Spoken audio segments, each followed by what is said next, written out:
하나님께서 우리에게 주시는 말씀은 시편 128편 1절부터 6절까지를 세번역 성경으로 함께 합독하겠습니다. 주님을 경외하며 주님의 명예에 따라 사는 사람은 그 어느 누구나 복을 받는다. 내 손으로 일한 만큼 내가 먹으니 이것이 복이요 은혜이다. 내 집 안방에 있는 내 아내는 열매를 많이 맺는 포도나무와 같고 내 상에 둘러앉은 내 아이들은 올리브 나무의 묘목과도 같아. 주님을 경외하는 사람은 이와 같이 복을 받는다.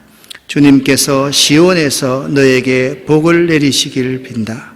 평생토록 너는 예루살렘이 받은 은총을 보면서 살게 될 것이다. 아들, 딸, 손자, 손녀 보면서 오래오래 살 것이다. 이스라엘의 평화가 깃들기를. 아멘. 가정이란 사전적인 의미는 부부를 중심으로 그 부모나 자녀를 포함한 집단과 그들이 살아가는 물리적인 공간인 집을 포함한 생활 공동체를 통틀어 이르는 말입니다. 이 그림은 유명한 밀레의 만종이란 그림입니다. 저녁이 되어 하늘이 붉게 물들자 하루 일을 끝낸 부부가 감자를 수확할 수 있도록 도와주신 하나님께 감사의 기도를 합니다. 하지만 집으로 돌아가야 할 시간인데도 수확한 감자는 얼마 되지 않았습니다. 그 이유는 자신의 밭이 없어서 밭 주인이 감자를 다 수확하고 남아있는 감자를 거두었기 때문입니다. 이 그림에는요, 종교의 신성함, 노동의 신성함, 그리고 가정의 신성함이 들어 있습니다. 밀레의 만종을 그린 밀레입니다. 밀레는 가난한 농부의 맏아들로 태어나서 경건한 분위기에서 어린 시절을 보냈습니다. 그래서 어린 시절의 경험들이 그의 그림 속에 고스란히 나타나 있습니다.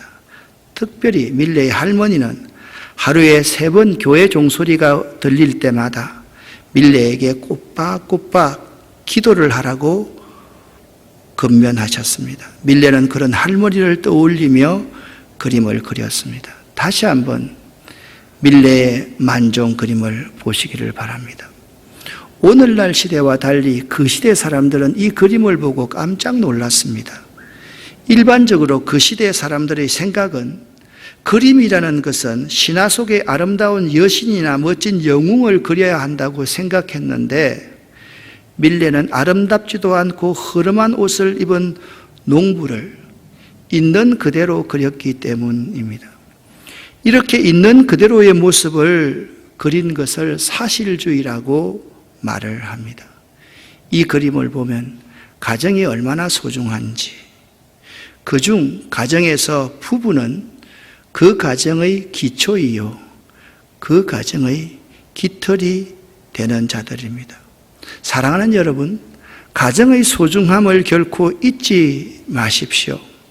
오늘 우리 가정의 샬롬은 내일의 성공의 원동력이 되기 때문입니다. 이제 우리들은요, 가정에 대해서 새롭게 인식하고 말해야 할 때가 되었습니다. 현대는 하우스는 많으나 홈은 적다라는 말이 있지 않습니까? 가정인 줄 알면서 가정인 줄도 모르고 살아가는 사람들이 많이 있다라는 말씀입니다. 먼저 우리 믿는 자들은 가정의 소중함과 아름다움을 말을 해야 합니다. TV 드라마나 영화나 유명인과 연예인들의 이혼, 가정폭력, 그리고 아동학대가 만연해가는 가정에 대한 부정적인 소식들 속에서 가정의 신성함과 소중함은 상대적으로 현대인들에게 망각되어 가는 듯 합니다. 현대인은요, 가정의 소중함과 아름다움을 말하고 생각하기보다는 가정의 부정적인 면에 오염되어 있습니다. 텔레비전에, 영화에 조론하는 여성이 그렇게 아름답게 보이고요, 나이 들어서 따로 사는 것을 그렇게 아름답게 묘사하는 것을 보고 그것이 진리인 양 쫓아가고 있는 현대인들을 많이 볼 수가 있습니다.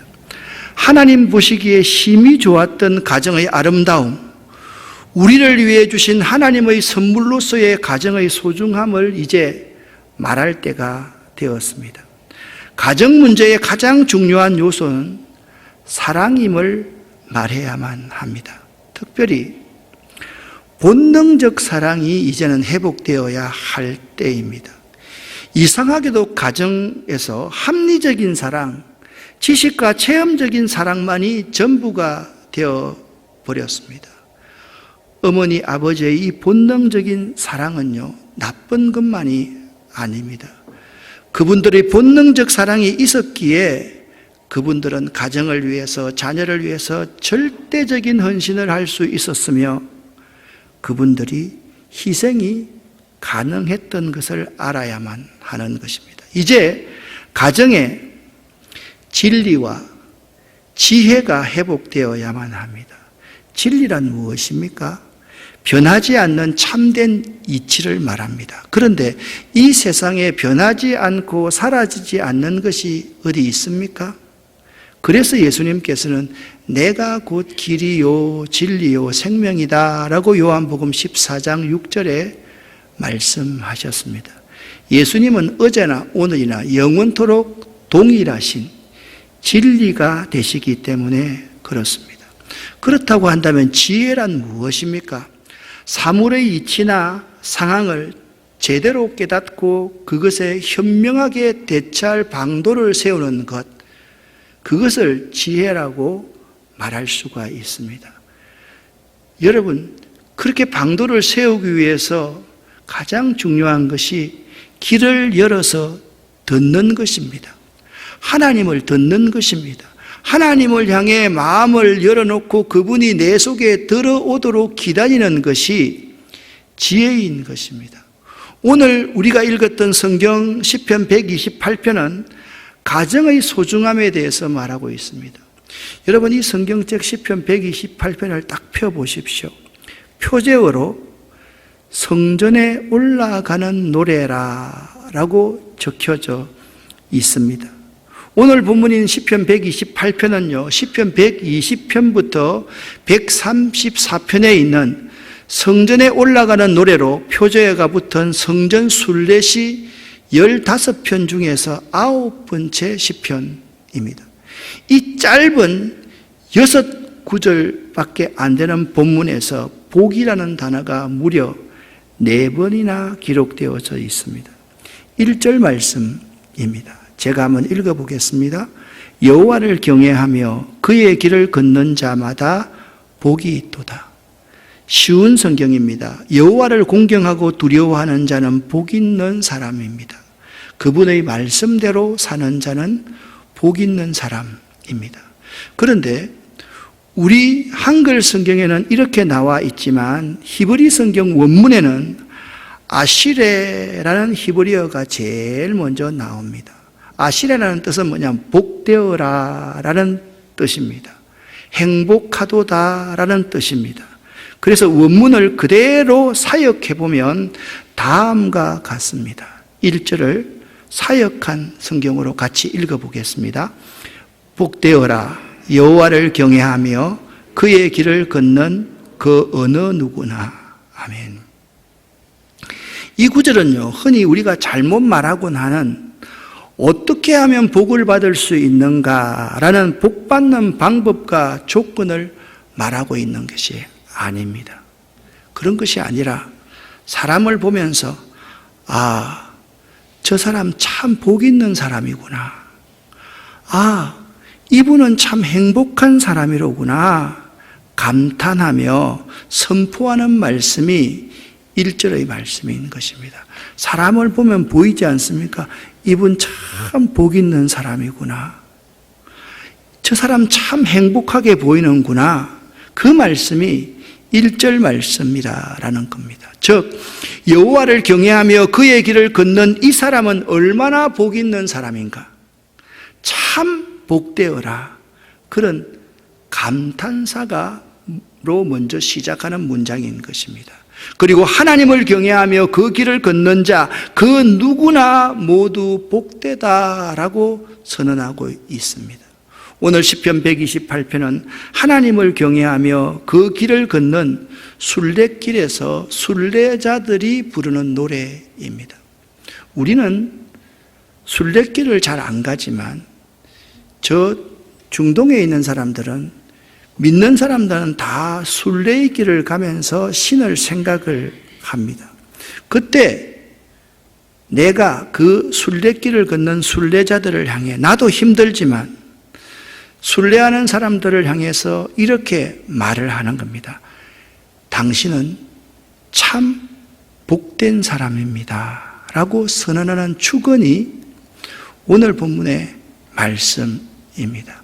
당신은 참 복 있는 사람입니다. 그렇게 축복하고 나서 나도 행복한 사람입니다 라고 선언하는 것이 오늘 이 본문의 내용임을 알아야만 합니다. 우리 서로에게, 그리고 나에게 선언하고 한번 축언을 해 보십시다. 옆 사람을 바라보면서, 자, 당신은 복 있는 사람입니다. 시작.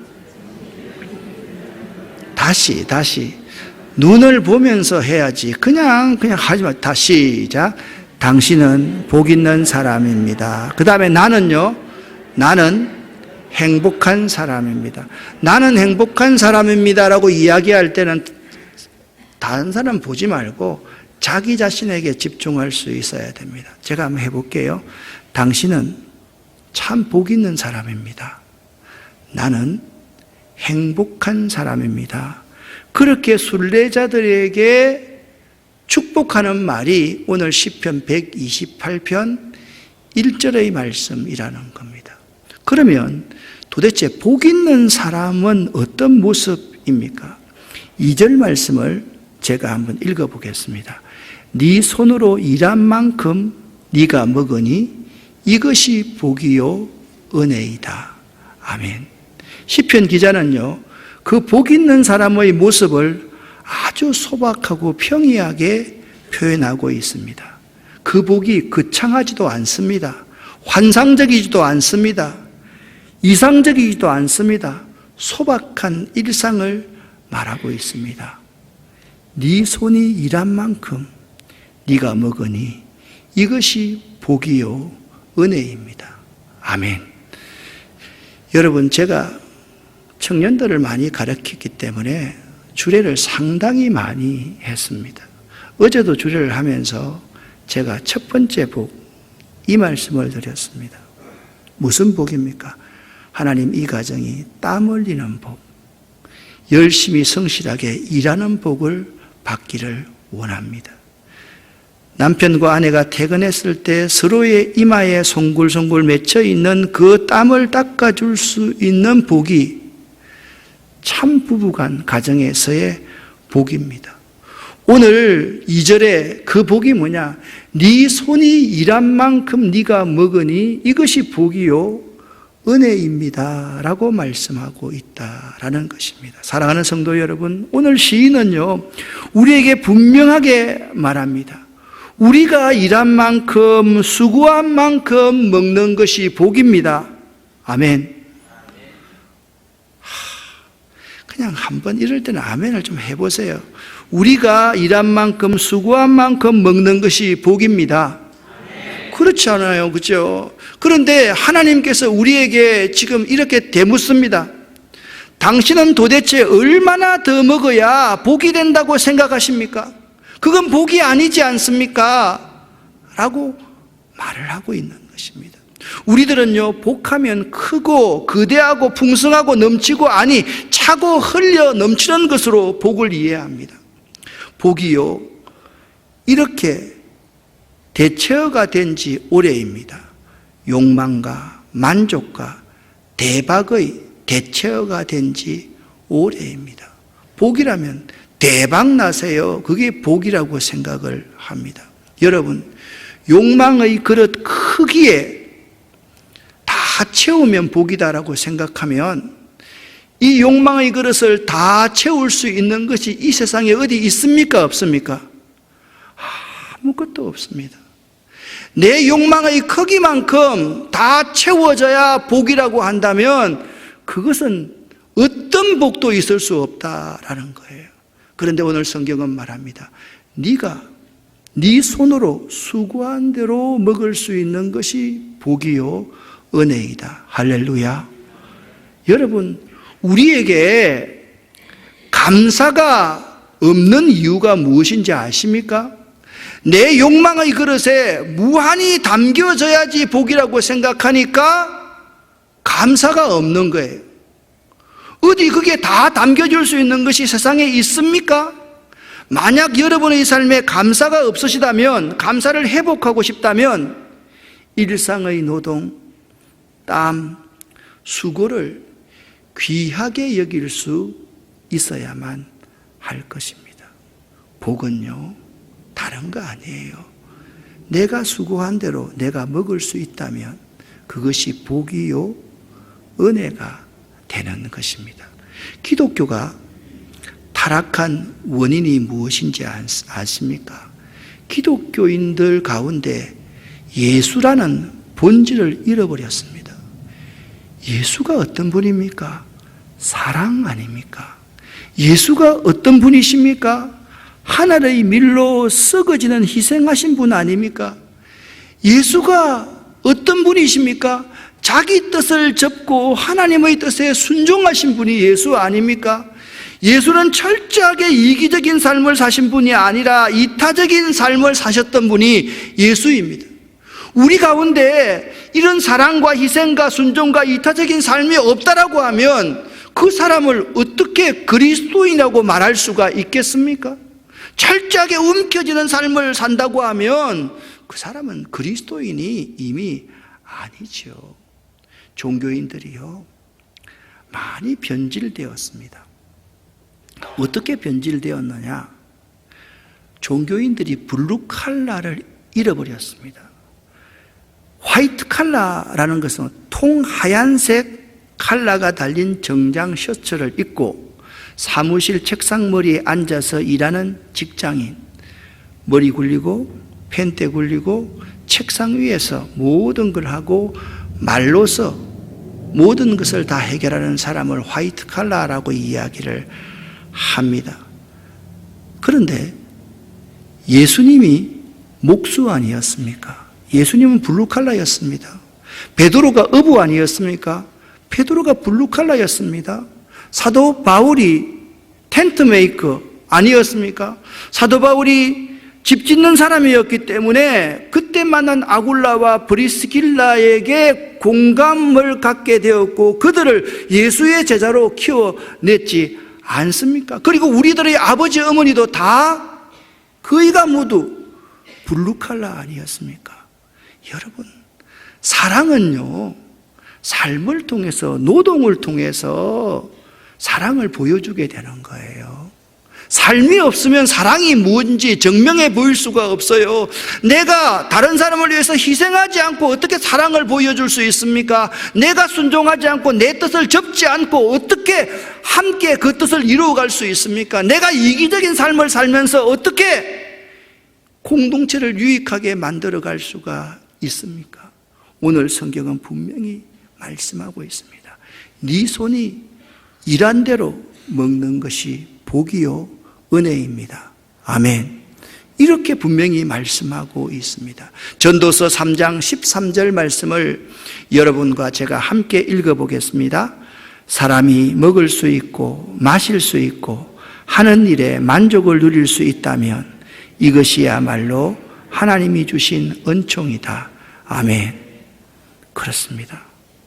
우리는 자꾸 생각합니다. 내 욕망의 그릇에 무언가 자꾸 쌓고 누르고 흔들러서 넘치면 그것이 복이라고 생각하는데 사람이요, 먹을 수 있고 마실 수 있고 하는 일에 만족을 누릴 수 있다면 이것이야말로 하나님이 주신 은총, 축복임을 믿으시기를 예수 이름으로 간절히 축원합니다. 또한 3절 말씀을 보면 복 있는 사람의 또 다른 모습을 우리에게 보여주고 있습니다. 내 집 안방에 있는 내 아내는 결실한 포도나무 같으며 내 식탁에 둘러앉은 자식들은 어린 감람나무 같으리로다. 내 집 안방에 있는 네 아내는 결실한 포도나무 같아. 네 식탁에 둘러앉은 자식들은 어린 감람나무와 같아. 이 말씀 속에 포도나무가 어떤 의미가 있느냐, 감람나무가 어떤 의미가 있느냐, 이것을 설명할 필요도 없습니다. 오늘 시인은요, 그냥 평범하게 가족들이 둘러앉아서 식사를 나누고 있는 평범한 모습을 묘사하고 있습니다. 이 지극히 평범하고 일상적인 모습을 향해서 축복하는 겁니다. 당신 참 복된 사람입니다. 복 있는 사람의 모습이 이와 같도다라고 노래하고 있는 것입니다. 사랑하는 성도 여러분, 그냥 가족이 둘러앉아서 식사를 나누고 있는 모습, 이 지극히 평범하고 일상적인 모습을 향해서 복되어라, 복 있는 사람의 모습이 이와 같도다라고 노래하고 있는 모습에서 도전이 되지 않습니까?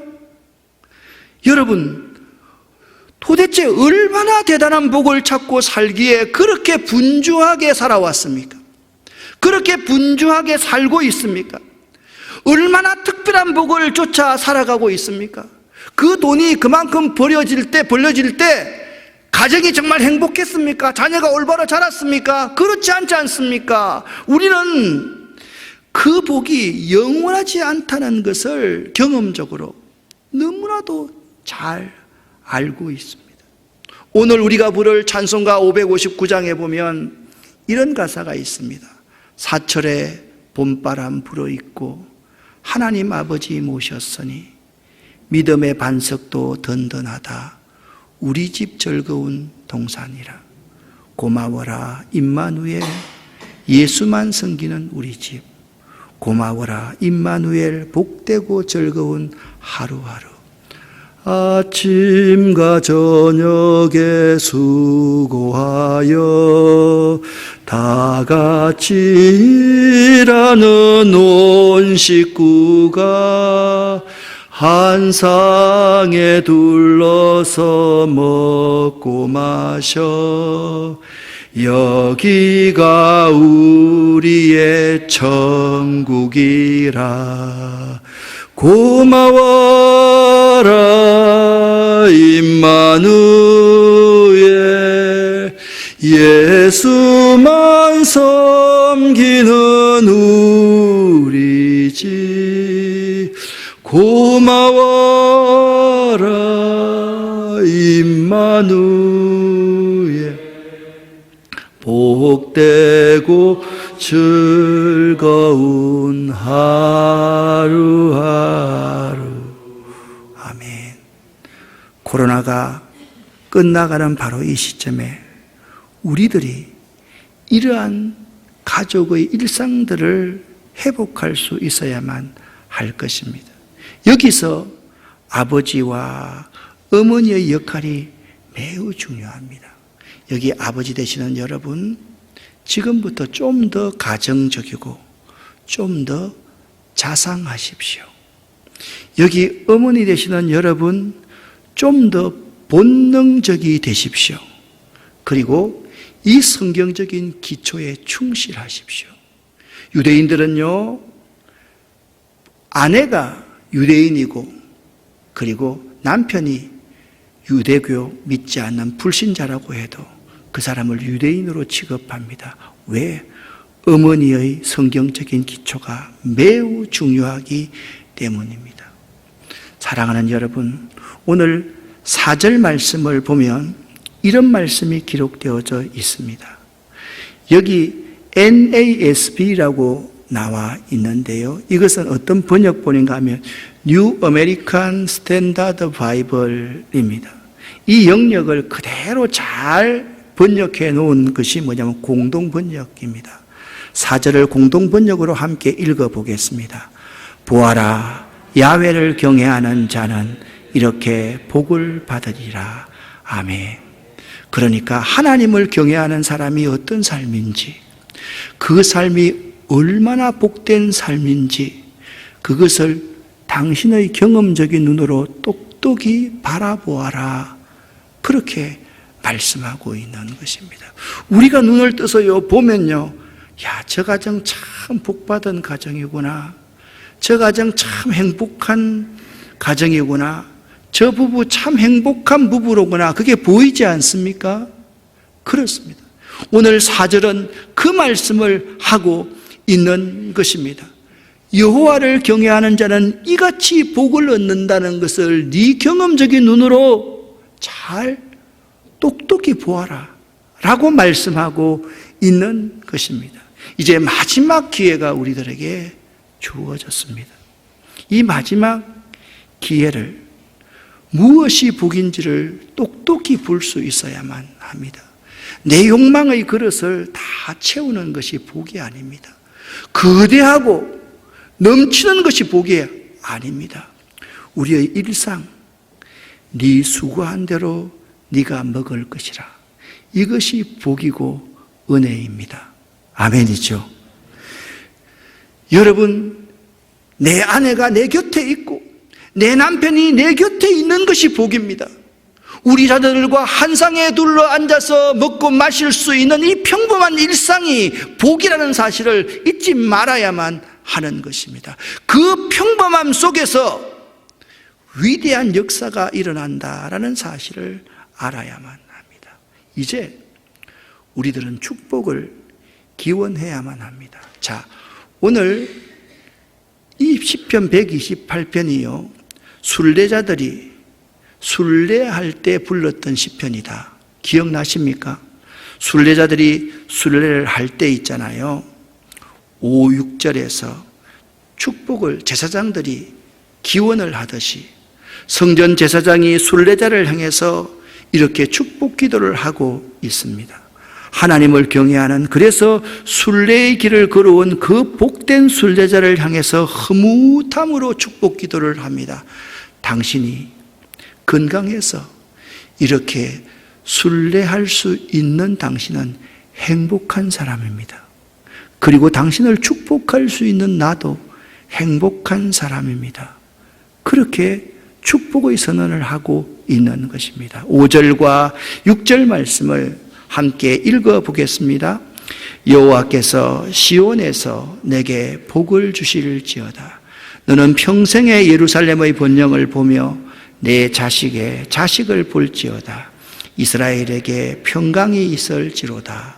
아멘. 1절부터 4절까지 가정의 성공, 가정의 회복을 말하고 있는 기자가 갑자기 5절, 6절에서는 시온에서 내게 복을 주실지어다. 평생의 예루살렘의 변형을 보며, 자, 여러분 가만히 한번 생각해 보십시오. 여러분, 가정이 평안하면요, 사업도 잘 되고요, 관계도 좋아지고요, 그리고 교회도 평안해집니다. 그런데 있잖아요, 가정이 평안하지 못하고 날마다 싸우면요, 사업도 안 되고요, 관계도 비틀어지고요, 교회 공동체도 깨어져 가야 한다는 사실을 알아야만 합니다. 오늘 성경 5절은 이렇게 말합니다. 시온에서 여호와께서 내게 복을 주실지어다. 아멘. 여기 명령형 3가지를 사용하고 있습니다.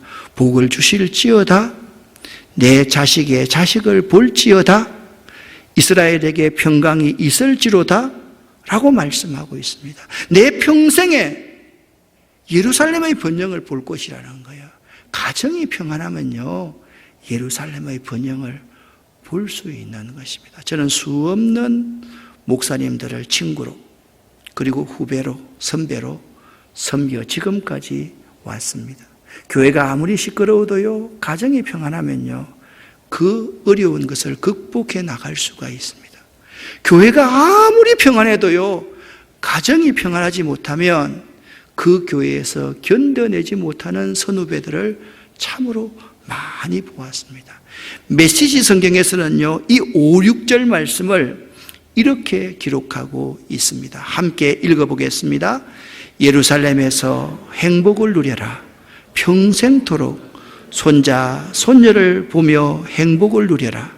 이스라엘에게 평화가 있기를. 아멘. 사랑하는 성도 여러분, 우리 모두는 파선해 가는 큰 배에 타고 있는 사람과 똑같다라고 생각이 됩니다. 가정이 이미 무너져 있지 않습니까? 가정에 위도 없고 아래도 없습니다. 제가 어릴 적에 아버님이 술 한잔 잡수고 오시면 저 멀리서 큰 누님 이름을 부릅니다. 선아 부르면 그때 우리 사남매는 뛰어나가서 아버님 부축해서 들어와서 아버님 자리에 다 앉혀 놓고 그때부터 아버님이 하셨던 말씀 또 하고 하셨던 말씀 또 하고 하셨던 말씀 또 하고 갈 때 무릎 꿇고 아버님이 주무실 때까지 아버님 말씀을 들어야 했습니다. 그런데 그 아버님의 말씀이 하셨던 말씀 또 하고 하셨던 말씀 또 하고 하셨던 말씀 또 하셨는데 지금 나이가 60이 넘어서 보니까 그 말씀이 진리더라고요. 진리에 가깝더라고요. 규태가 머리 검은 짐승한테 은혜 베푸는 거 아니다. 규태가 너 있잖아. 아버지 죽을 때 손님 많이 오는 거 그게 참 중요하니까 상가 나면 항상 가서 그들을 잘 돕는 사람이 되라. 말 조심해라. 다른 사람 유익을 위해서 살아라. 그게 얼마나 지금 가슴에 와 닿는지 모릅니다. 그때는 있잖아요. 가정에 따스함이 있었습니다. 온기가 있었습니다. 지금 관점으로 보면 숨 막힐 것 같다라고 젊은 사람들은 말할지 모르겠지만 그곳에 사랑이 있고요. 신뢰가 있었습니다. 그런데 지금 우리의 모습이 어떠냐를 한번 생각해 보자는 겁니다. 여러분에게 묻습니다. 여러분 가정의 주인은 하나님이 맞습니까? 여러분 가정의 주인이 예수 그리스도가 맞습니까? 혹시나 여러분 가정의 주인이 여러분의 자녀 아닙니까? 돈 아닙니까? 여러분의 욕망의 큰 그릇 아닙니까? 다시 한번 우리가 이 가정이 무엇인지를 한번 생각해 보자라는 말씀입니다. 그것을 생각하면서 시편 128편 1절부터 6절을 공동번역으로 다시 한번 읽어보겠습니다.